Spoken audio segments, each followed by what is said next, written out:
Good morning, students. I am Jaydev Kumar from KBCRPM Mokama Ghat. Let's start our new topic, concept of domestic income. Okay. Students, previous video में हम लोगों ने concept of national income को discuss किया था, जिसमें हम लोगों ने डिस्कस किया था कि जब भी किसी कंट्री के नॉर्मल रेजिडेंट्स के द्वारा एक फाइनेंशियल ईयर में जितनी अमाउंट की गुड्स एंड सर्विसेज प्रोड्यूस की जाती हैं, अगर उन गुड्स और सर्विसेज के अमाउंट का हम सम कर लें तो हमें नेशनल इनकम की वैल्यू मिल जाती है। ठीक है। या सेकेंड बताया था मैंने आपको कि जब भी किसी कंट्री के नॉर्मल रेजिडेंट्स एक फाइनेंशियल ईयर में जितने भी अमाउंट की फैक्टर इनकम रिसीव करते हैं, उस फैक्टर इनकम का अगर हम सम कर लें तो हमें नेशनल इनकम का अमाउंट मिल जाता है। साथ ही साथ मैंने आपको ये भी बताया कि नेशनल इनकम को काउंट करते समय, कैलकुलेट करते समय हम सिर्फ ये ध्यान देते हैं कि जो हम नेशनल इनकम में फैक्टर इनकम सम करेंगे, ये फैक्टर इनकम नॉर्मल रेजिडेंट की होनी चाहिए। उसने चाहे ये इनकम हमारे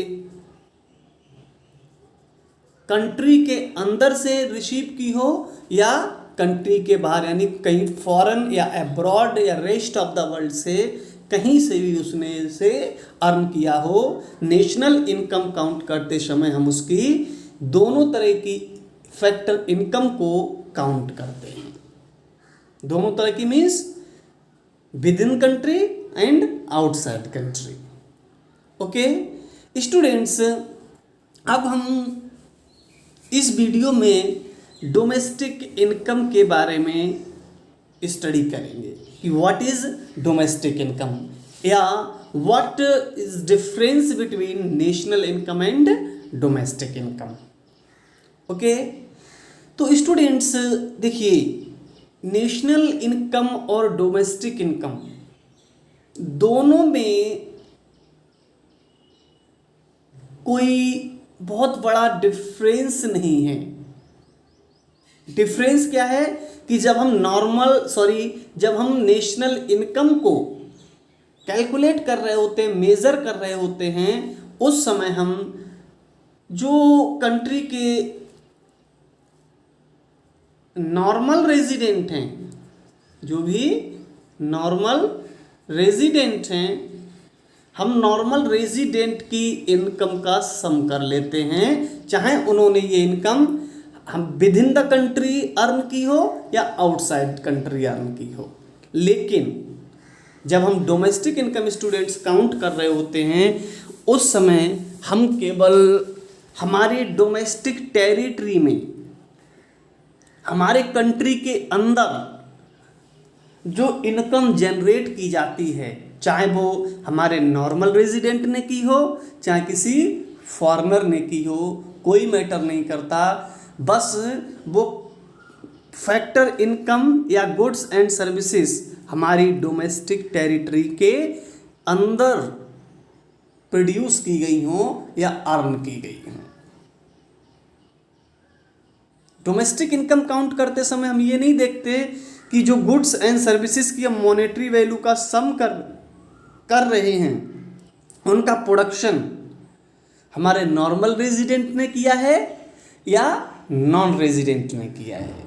हमें क्या देखना है? हमें ये देखना है कि जो गुड्स एंड सर्विसेज का हम सम कर रहे हैं, वो गुड्स एंड सर्विसेज हमारी अपनी डोमेस्टिक टेरिटरी में प्रोड्यूस हुई हैं।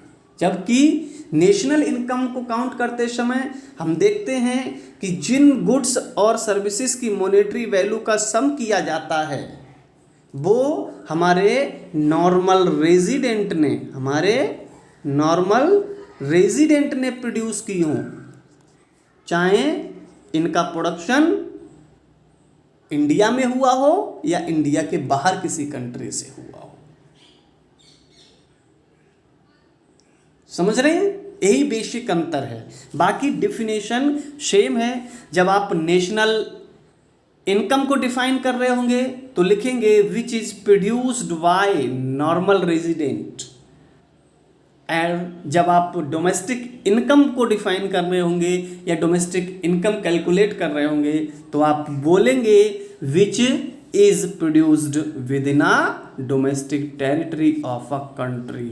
जब भी कंट्री की डोमेस्टिक टेरिटरी के अंदर किसी गुड्स या सर्विसेज का प्रोडक्शन होता है तो वो प्रोडक्शन हमारी डोमेस्टिक इनकम में काउंट होता है। जबकि नेशनल इनकम में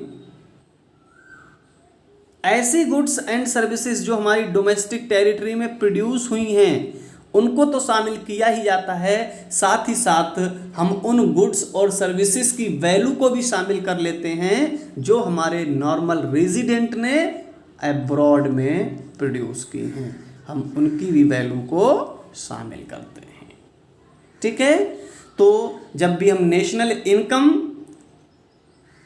डिफाइन कर रहे होते हैं तो हमारा फोकस नॉर्मल रेजिडेंट पर होता है, और जब भी हम डोमेस्टिक इनकम को डिफाइन कर रहे होते हैं तो हमारा फोकस डोमेस्टिक टेरिटरी पे होता है।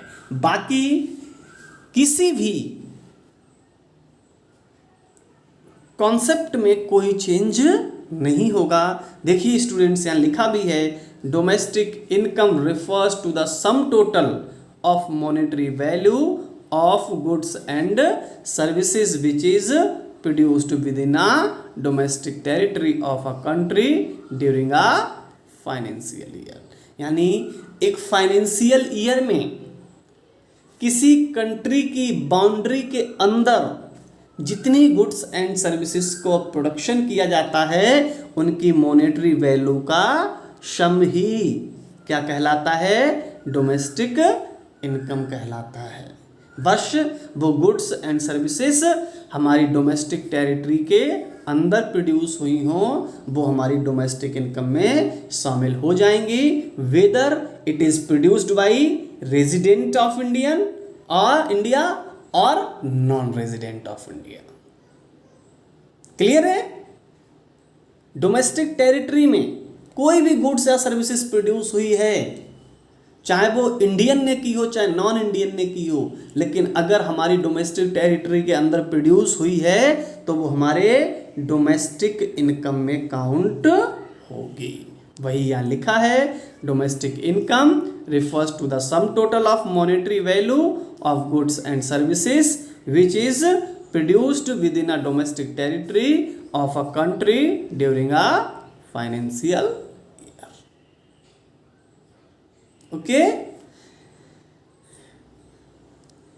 डोमेस्टिक इनकम को भी स्टूडेंट्स जिस तरह से हमने नेशनल इनकम को दो तरह से डिफाइन किया था वैसे ही डोमेस्टिक इनकम को भी स्टूडेंट्स हम गुड्स एंड सर्विसेज के बेस पर भी डिफाइन कर सकते हैं और फैक्टर इनकम के भी बेस पर इसे डिफाइन कर सकते हैं, सेम उसी मेथड से जिस तरह से हमने नेशनल इनकम को डिफाइन किया था। देखिए लिखा हुआ है domestic income refers to the sum total of factor income which is generated या which is received within the domestic territory of a country during a financial year.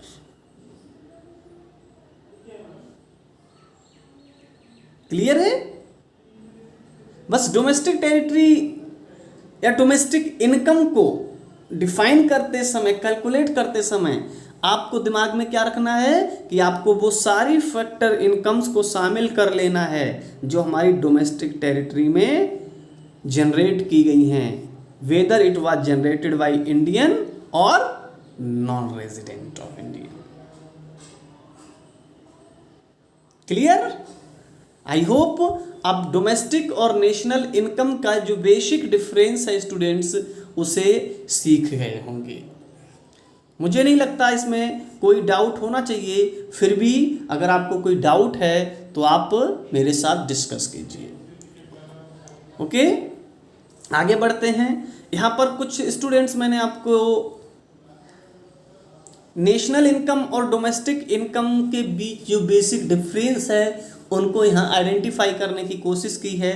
देखिए यहाँ लिखा हुआ है domestic income includes only that income which is generated with in domestic territory.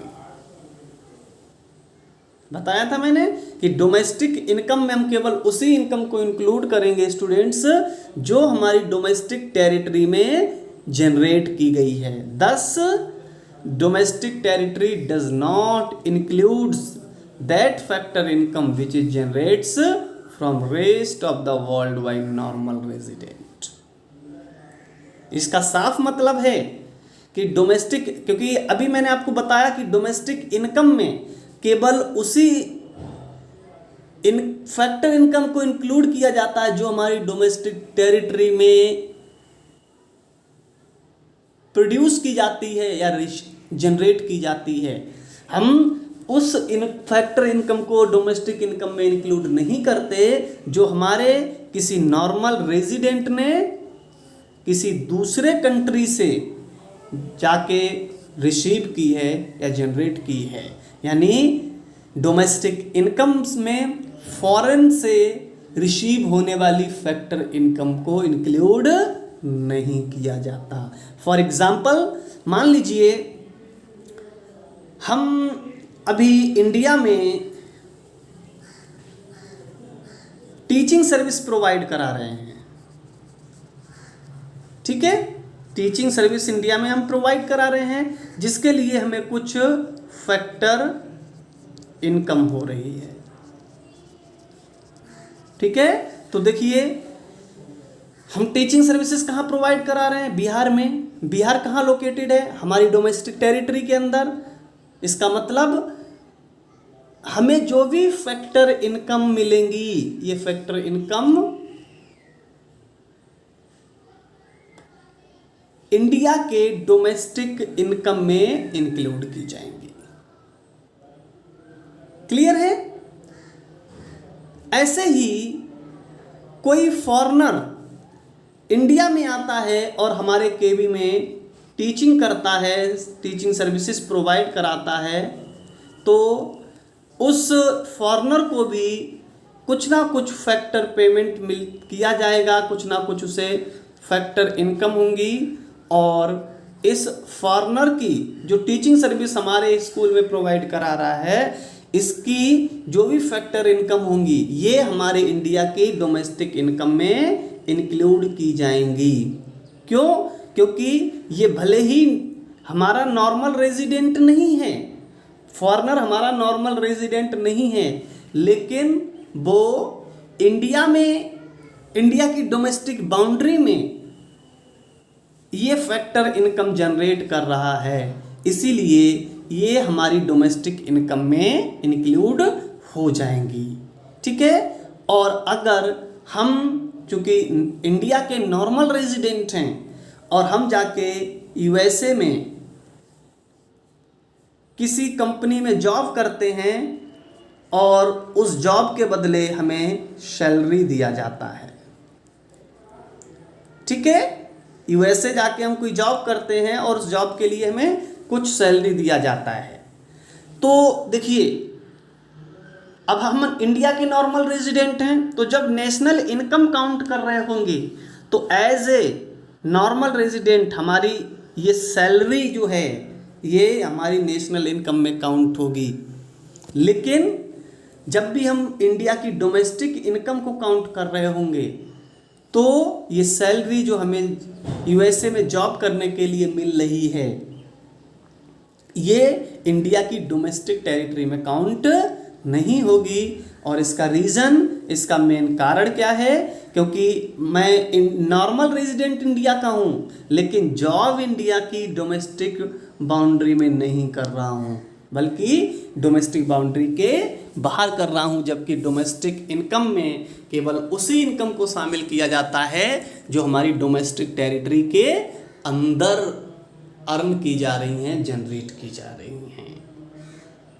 Okay, तो I hope students आप national income और domestic income के इस बेसिक डिफरेंस को सीख गए होंगे। दूसरा स्टूडेंट्स जो मैंने अभी आपको बताया, national income includes both domestic income as well as factor income generates from abroad by normal resident. यानी जब हम डोमेस्टिक इनकम काउंट कर रहे होंगे उस समय केवल डोमेस्टिक बाउंड्री के अंदर जो भी प्रोडक्शन होगा वो डोमेस्टिक इनकम में काउंट होगा, जबकि नेशनल इनकम में डोमेस्टिक इनकम के साथ साथ जो हमें फॉरेन से फैक्टर इनकम मिलती है उसको भी हम ऐड कर लेते हैं। यानी अगर डोमेस्टिक इनकम में अगर डोमेस्टिक इनकम में स्टूडेंट्स फॉरेन अर्निंग को या फॉरेन से होने वाली फैक्टर इनकम को प्लस कर दिया जाए तो हमें नेशनल इनकम मिल जाती है। क्लियर है? आई होप स्टूडेंट्स अब आप नेशनल इनकम और डोमेस्टिक इनकम का जो बेसिक कॉन्सेप्ट है उसे सीख चुके होंगे। कोई अब मुझे नहीं लगता आपको इन दोनों कॉन्सेप्ट के बीच या दोनों कॉन्सेप्ट के डिफरेंस को लेकर आपको कोई कन्फ्यूज़न होगा। फिर भी कोई कन्फ्यूज़न है तो आप शेयर कीजिए। ओके, दस main difference between national income and domestic income is factor income from abroad. यानी नेशनल इनकम और डोमेस्टिक इनकम का जो मेन डिफरेंस है वो क्या है? Factor income from abroad. जो हमें अब्रॉड से फैक्टर इनकम होती है वही दोनों के बीच मेन डिफरेंस है। अगर हम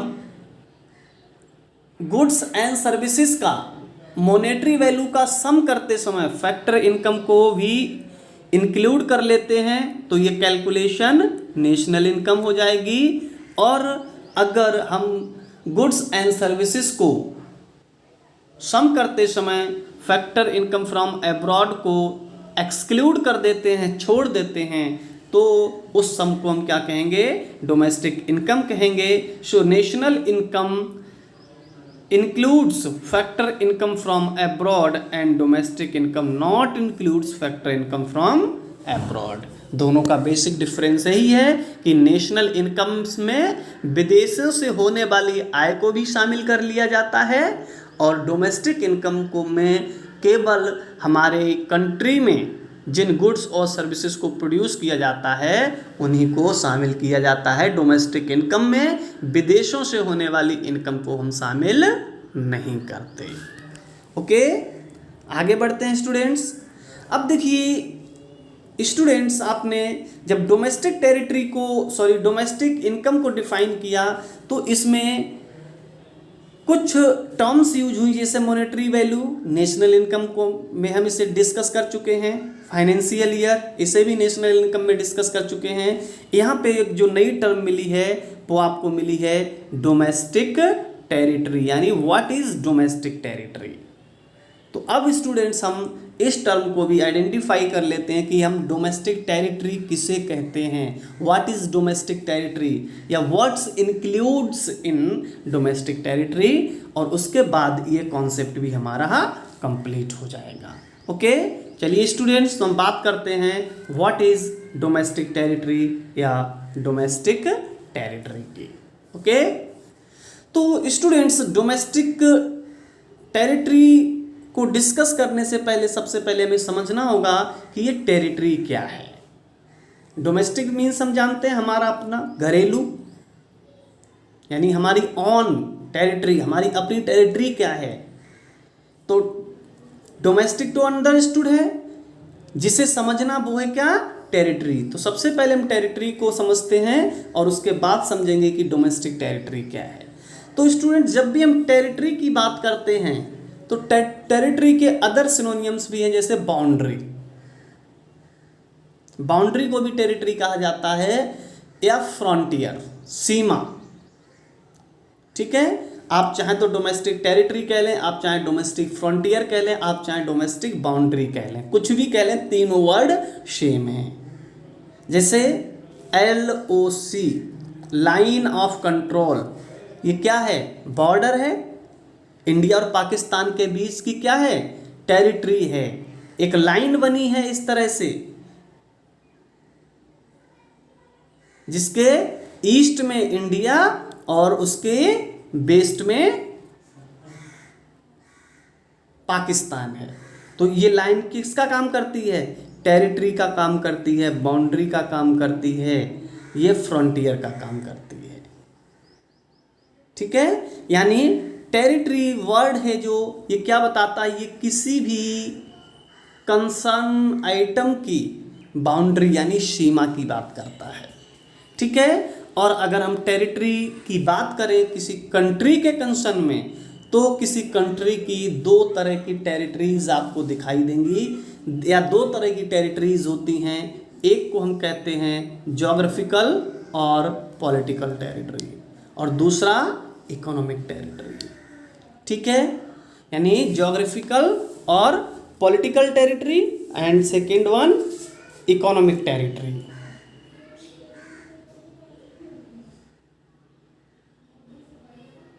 ठीक है, तो इनको हम पहले देखते हैं कि ज्योग्राफिकल और पॉलिटिकल टेरिटरी क्या है, इकोनॉमिक टेरिटरी क्या है। ठीक है,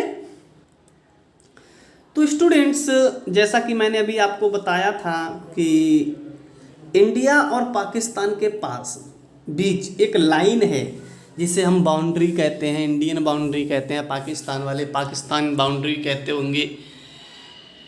ठीक है, तो ये जो लाइन है, ये लाइन क्या बताती है? ये किसी ज्योग्राफिकल लोकेशन को बताती है, ज्योग्राफिकल लोकेशन को बताती है। ठीक है, और जब भी सरफेस पर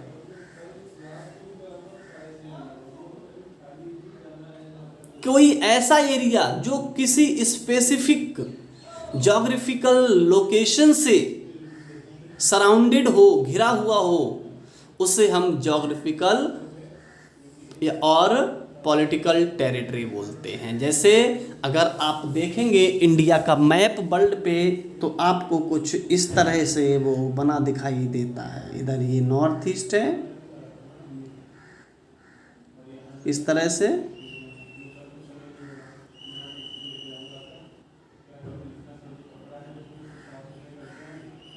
कुछ इस तरह से है।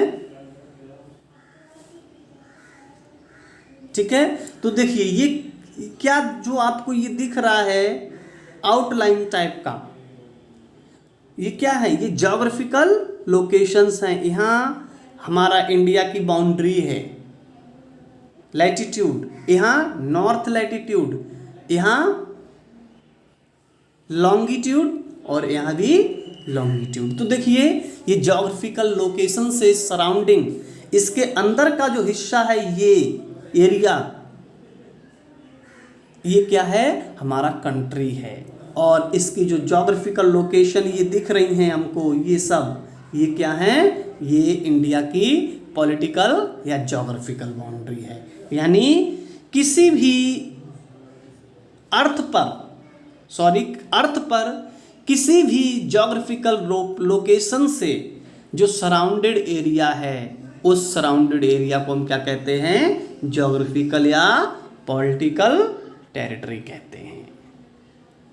ठीक है, जो किसी कंट्रीज की बाउंड्रीज को बनाता है वही ज्योग्राफिकल और पॉलिटिकल टेरिटरी है इन सिंपल लैंग्वेज। जबकि इकोनॉमिक टेरिटरी ज्योग्राफिकल टेरिटरी से बहुत डिफरेंट है, अलग है। ठीक है, कैसे? देखिए इकोनॉमिक टेरिटरी को यूएनए ने जिस तरह से डिफाइन किया है, उसने लिखा है economic territory is the area which is administered by government where person goods and capital circulated freely.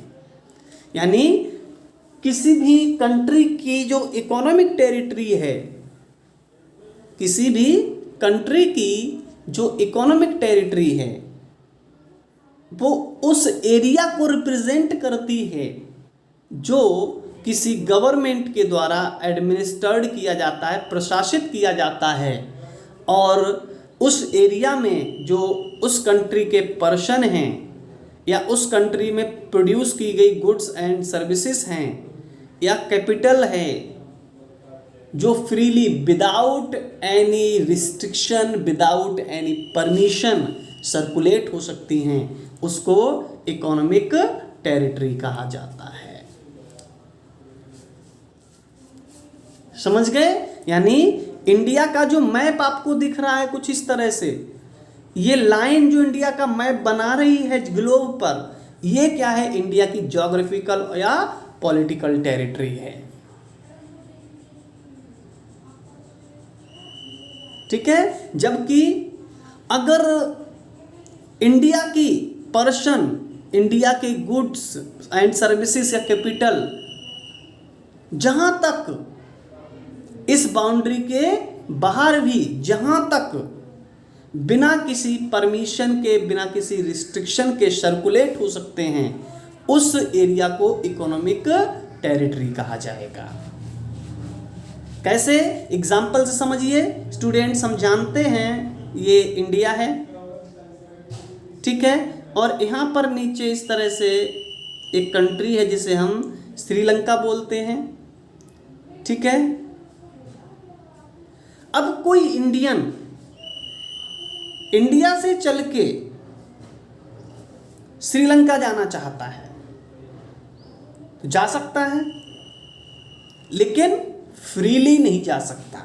ऐसे नहीं जैसे हम चलते चलते यहाँ तमिलनाडु से केरला पहुंच गए या आंध्र प्रदेश पहुंच गए, हमें कोई रोकने वाला नहीं।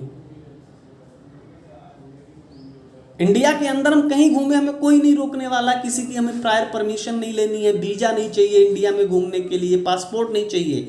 लेकिन अगर कोई इंडिया से श्रीलंका जाना चाहता है तो जा सकता है, ऐसा नहीं है नहीं जा सकता, लेकिन उसे श्रीलंका से या श्रीलंका की गवर्नमेंट से परमिशन लेनी होगी, पासपोर्ट बनवाना होगा, अपना वीजा लेना पड़ेगा उसे श्रीलंका से, तभी जा सकता है, अदरवाइज नहीं जा सकता।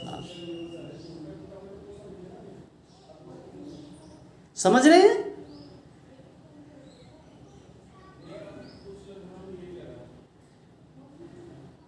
यानी हम अपनी ज्योग्राफिकल बाउंड्री में फ्रीली, बिना किसी परमिशन के, बिना किसी स्पेसिफिक रिस्ट्रिक्शन के, हम यहाँ आराम से घूम सकते हैं। लेकिन जैसे ही हम अपनी बाउंड्री को क्रॉस करते हैं, क्या होगा? कुछ रिस्ट्रिक्शंस हमको रोक देंगी। ठीक है। लेकिन इकोनॉमिक टेरिटरी में स्टूडेंट्स हम ये जो ज्योग्राफिकल लोकेशन है इसको तो शामिल करते ही करते हैं, साथ में हम उन प्लेटफॉर्म को भी शामिल कर लेते हैं जहां पर हमारे पर्सन या गुड्स या कैपिटल बिना किसी परमिशन के, बिना किसी रिस्ट्रिक्शन के फ्री सर्कुलेट कर सकते हैं। और जहाँ जहाँ फ्री सर्कुलेट कर सकते हैं वो सभी एरिया हमारी इकोनॉमिक टेरिटरी में इंक्लूड किए जाते हैं। और ये एरिया कौन कौन से हैं? हमारी ज्योग्राफिकल पॉलिटी या ज्योग्राफिकल टेरिटरी के अलावा हम इन्हें एक एक करके डिस्कस कर लेते हैं। सबसे पहले स्टूडेंट्स, जब बात पर्सन, गुड्स या कैपिटल के फ्री सर्कुलेशन की हो तो हमने अभी आपको बताया कि हमारा जो भी ज्योग्राफिकल एरिया है या पॉलिटिकल टेरिटरी है उसमें तो हमारी गुड्स, पर्सन या कैपिटल एकदम फ्रीली वॉक कर सकते हैं, सर्कुलेट हो सकते हैं, उन्हें कोई नहीं रोक सकता। यानी हमारे इकोनॉमिक टेरिटरी में सबसे पहला जो एरिया इंक्लूड होगा वो कौन सा होगा? हमारी ज्योग्राफिकल बाउंड्री या पॉलिटिकल टेरिटरी हमारी इकोनॉमिक टेरिटरी में इंक्लूड रहती है। तो देखिए यहाँ स्टूडेंट्स मैंने पहला पॉइंट लिखा है हमारी इकोनॉमिक टेरिटरी में क्या क्या इंक्लूड रहता है। तो पहला मैंने लिखा geographical area of a country, यानी किसी भी कंट्री का जो ज्योग्राफिकल एरिया है वो तो उसकी इकोनॉमिक टेरिटरी में शामिल होगा ही होगा, क्योंकि हमारी ज्योग्राफिकल बाउंड्री में हमारे पर्सन या हमारे गुड्स एंड सर्विसेज बिना किसी रिस्ट्रिक्शन के सर्कुलेट कर सकते हैं, इसलिए ज्योग्राफिकल एरिया हमारी इकोनॉमिक टेरिटरी का पार्ट होगा। इसके बाद किसी कंट्री का जो एक्सक्लूसिव इकोनॉमिक जोन होता है, उस एक्सक्लूसिव इकोनॉमिक जोन को भी हमारी इकोनॉमिक टेरिटरी में शामिल किया जाता है, इंक्लूड किया जाता है। और ये एक्सक्लूसिव इकोनॉमिक जोन है क्या? तो स्टूडेंट्स, इकोनॉमिक इस पे एक्सक्लूसिव इकोनॉमिक जोन को समझने के लिए मैं आपको फिर से एक इंडिया के जो मैप है, कोस्टल मैप है, इसका एग्जाम्पल देख के आपको दो चीज़ें बताऊंगा यहाँ पर कि EEZ क्या है, यानी एक्सक्लूसिव इकोनॉमिक जोन किसे कहते हैं, और साथ ही साथ हम इंटरनेशनल वाटर किसे कहते हैं। दो चीज़ें इसी एक एग्जाम्पल से समझाऊंगा, ध्यान से समझिए। सेम हम वही डायग्राम लेंगे जो अभी मैंने बनाया। ये इंडिया का कोस्टल एरिया है, ठीक है, और यहाँ नीचे श्रीलंका है, ठीक है। तो अब देखिए, ये जो लाइन है ये श्रीलंका की कोस्टल बाउंड्री है, और ये जो लाइन है ये इंडिया की कोस्टल या फिर ज्योग्राफिकल बाउंड्री है, ठीक है। और दोनों के बीच में ये ओशियन वाटर है, यहाँ समंदर है, ओशियन वाटर है, ठीक है। तो स्टूडेंट्स, किसी भी कंट्री के कोस्टल बाउंड्री से, कोस्टल टेरिटरी से, जो ये दिख रहा है हमें, ये इस कोस्टल बाउंड्री से 200 नॉटिकल मील, NM नॉटिकल मील, जिस तरह नॉटिकल मील क्या है, जिस तरह से हम रोड पर डिस्टेंस मेजर करने के लिए किलोमीटर या मीटर का यूज करते हैं, ऐसे ही स्टूडेंट ओशियन में, समुद्र में जब डिस्टेंस को मेजर किया जाता है वहां पर हम नॉटिकल माइल स्केल का यूज करते हैं। एक नॉटिकल माइल में 1600 मीटर होते हैं, जबकि 1 किलोमीटर में कितना होता है स्टूडेंट? 1000 मीटर होते हैं, ठीक है। यानी नॉटिकल मील किलोमीटर से बड़ा होता है, और नॉटिकल माइल का यूज ओशियन में, समुद्र में डिस्टेंस को मेजर करने के लिए किया जाता है, ठीक है। तो वही, अब ध्यान से सुनिए, किसी भी कंट्री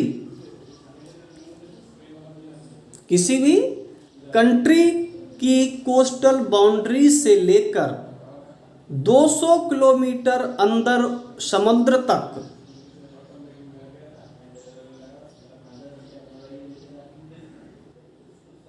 जो भी प्रोडक्ट यहां पर प्रोड्यूस किए जाएंगे,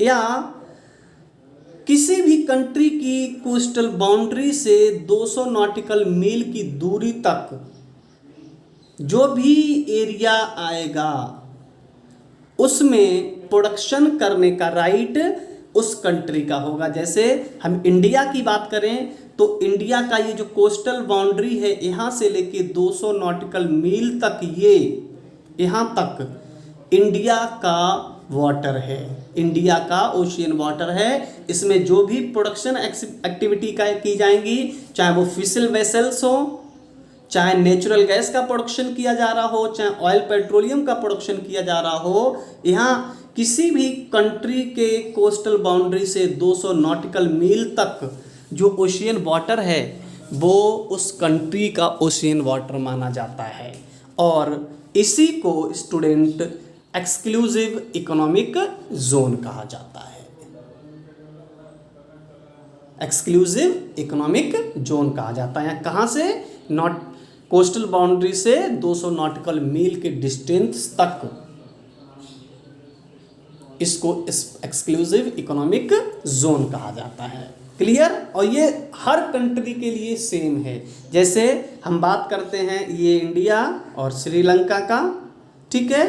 हालांकि इनमें इतना डिस्टेंस नहीं है, उसमें उस केस में क्या होगा वो भी बताऊंगा। लेकिन मान लीजिए इस डिस्टेंस तक इंडिया के 200 नॉटिकल मील पूरे हो जाते हैं और इस डिस्टेंस तक श्रीलंका के 200 नॉटिकल मील पूरे हो जाते हैं।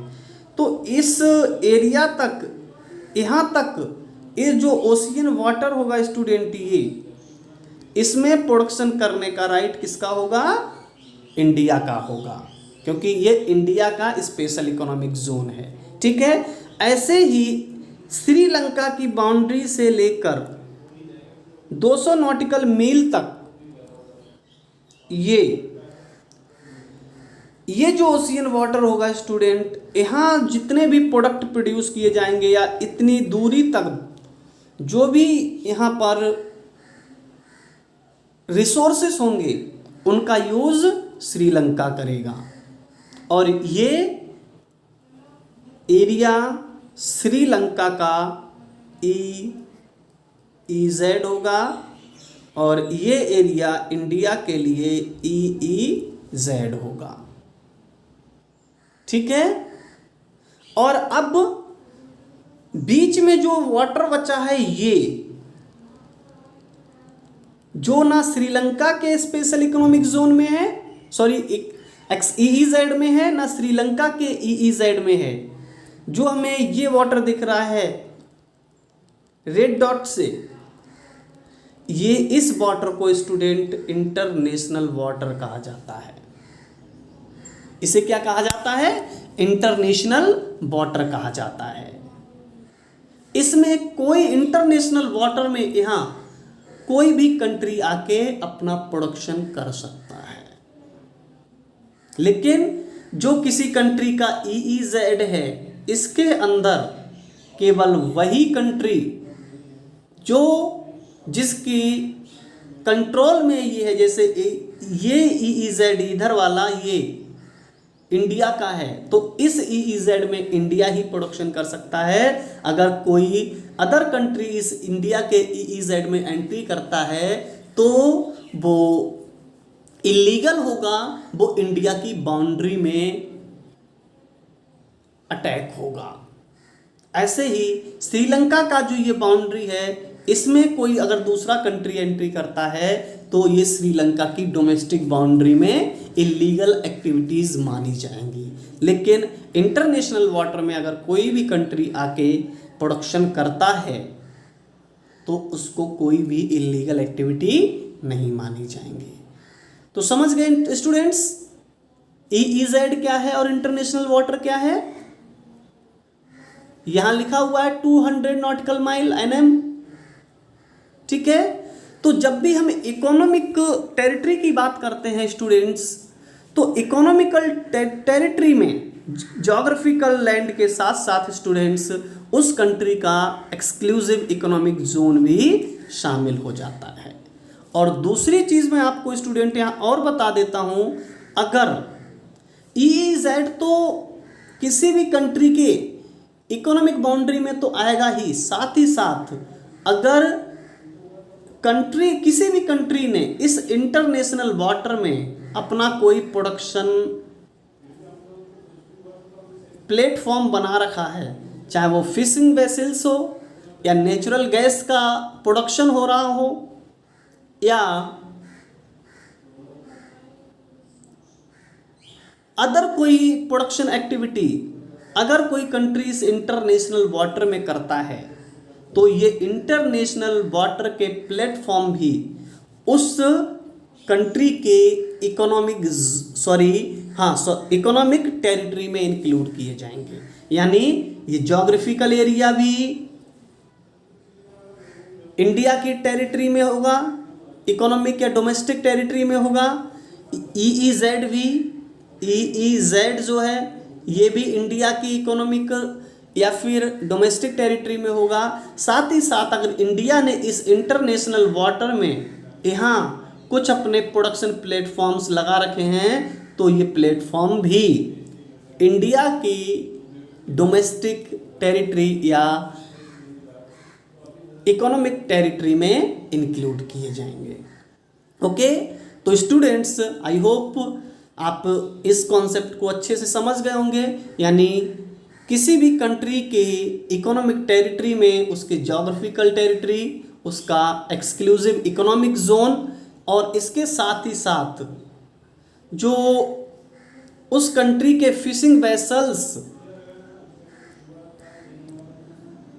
और नेचुरल गैस रिग्स और other productive platform operated by normal resident of a country in international water. अभी बताया था इंटरनेशनल वाटर में अगर कोई कंट्री या कंट्री का नॉर्मल रेजिडेंट इंटरनेशनल वाटर में कोई प्रोडक्टिव प्रोडक्शन या प्रोडक्टिव प्लेटफॉर्म को इस्टेब्लिश किया है तो वो प्रोडक्टिव इंटरनेशनल वाटर का भी प्रोडक्टिव प्लेटफॉर्म उस कंट्री की डोमेस्टिक टेरिटरी में शामिल होगा।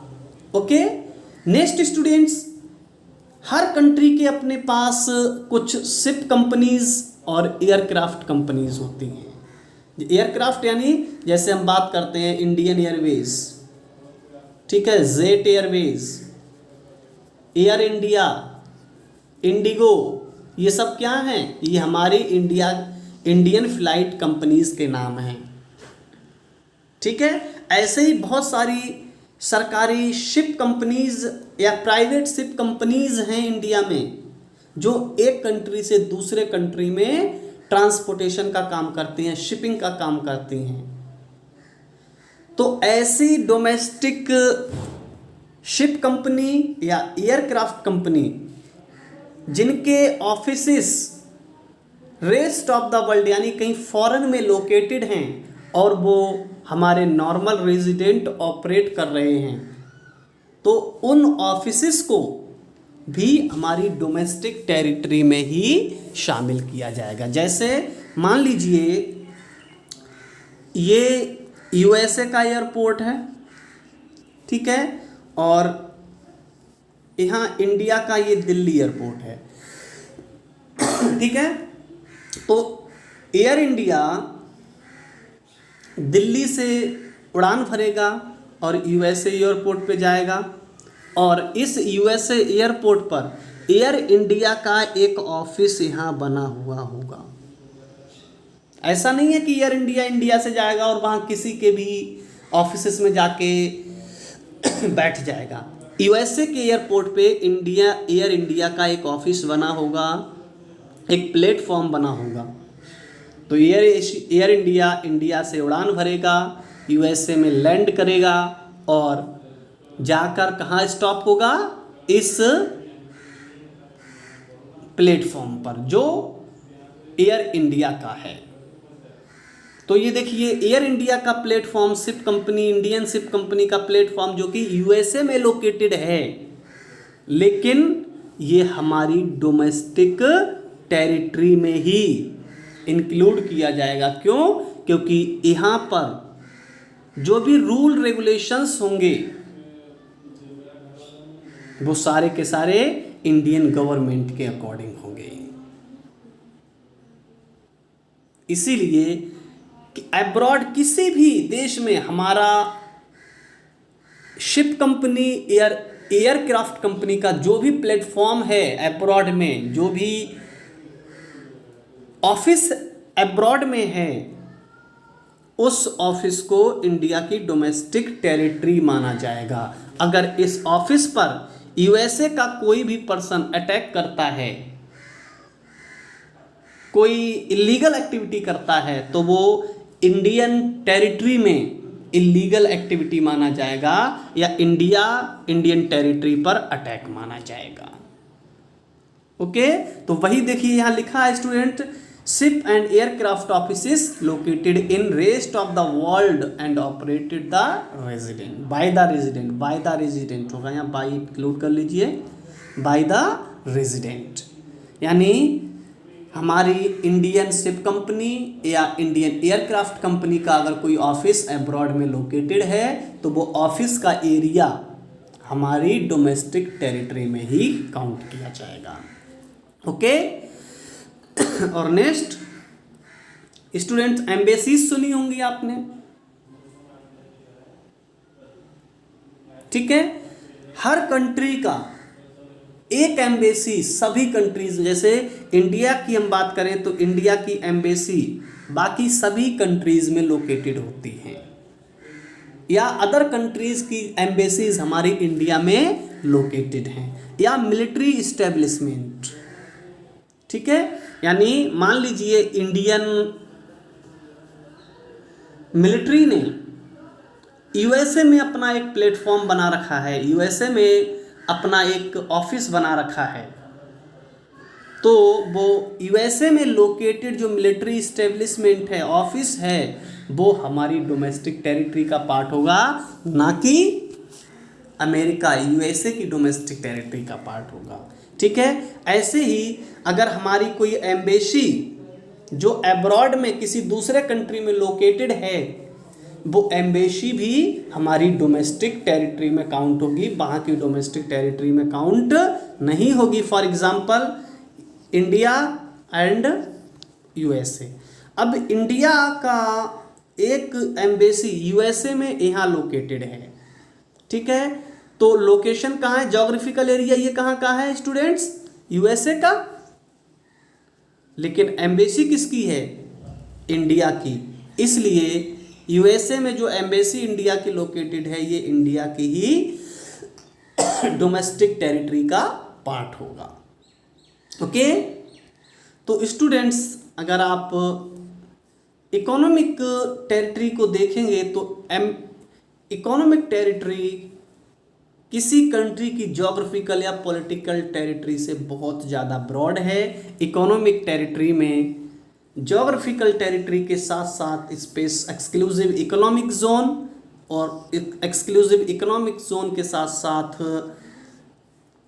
Ship aircraft offices in located in abroad, साथ ही साथ fishing vessels, oil and natural gas rigs and other productive platform located in international water and embassies and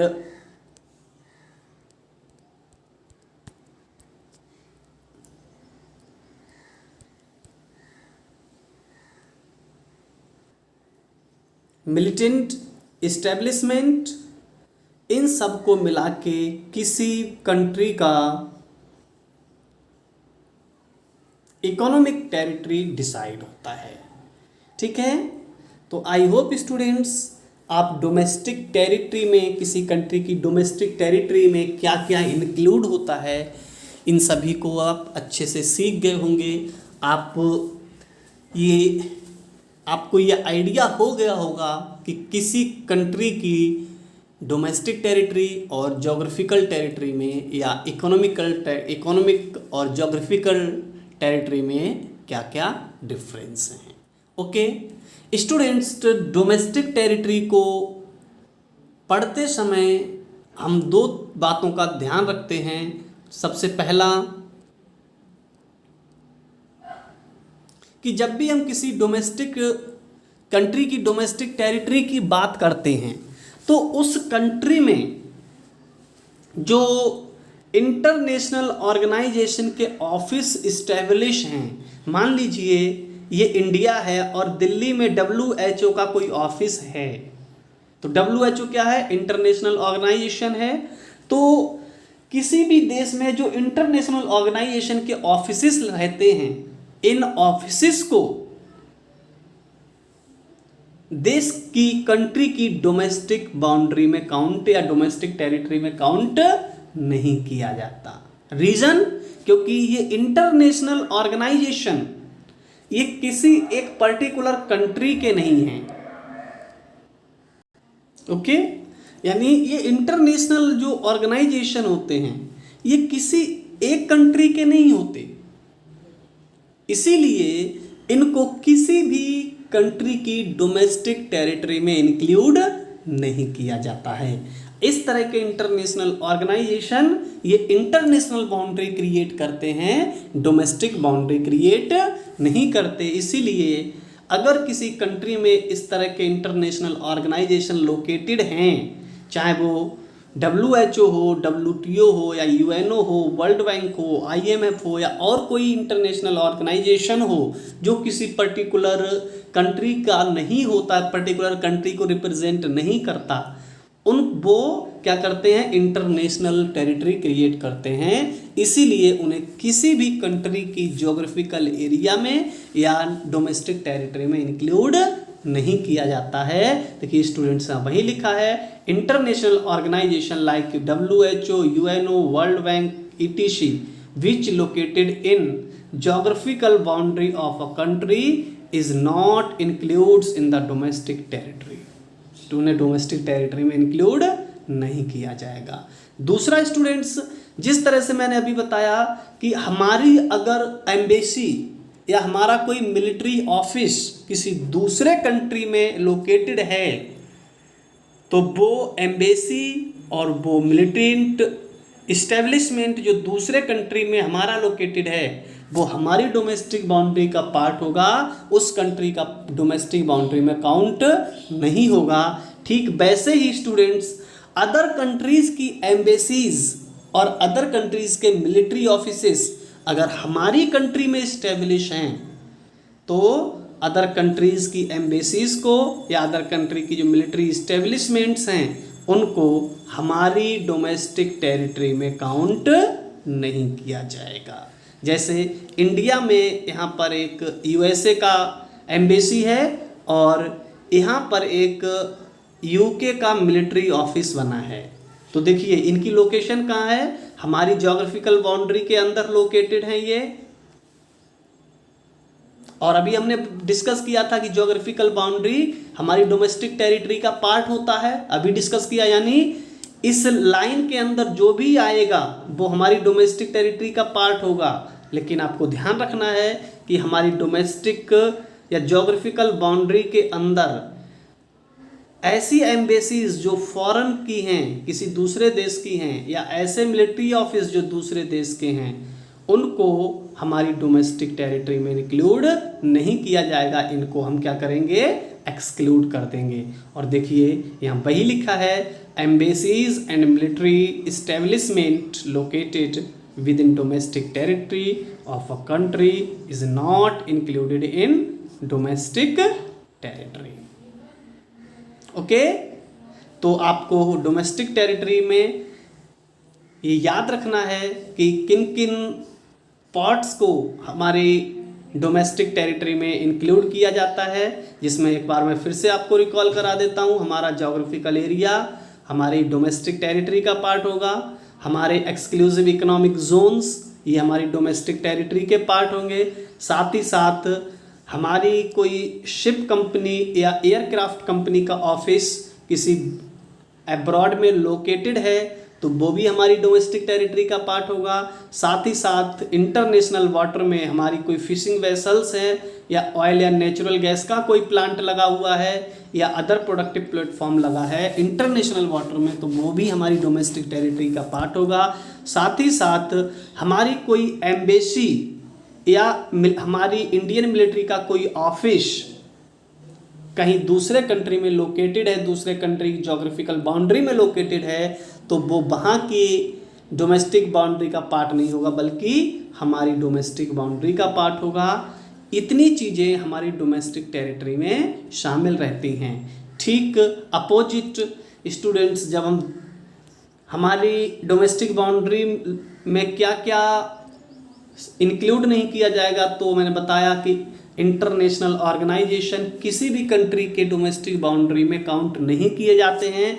साथ ही साथ दूसरे कंट्री की एम्बेसीज और मिलिट्री ऑफिसेज जो हमारे ज्योग्राफिकल एरिया में लोकेटेड हैं, उनको भी हमारी डोमेस्टिक टेरिटरी में काउंट नहीं किया जाता।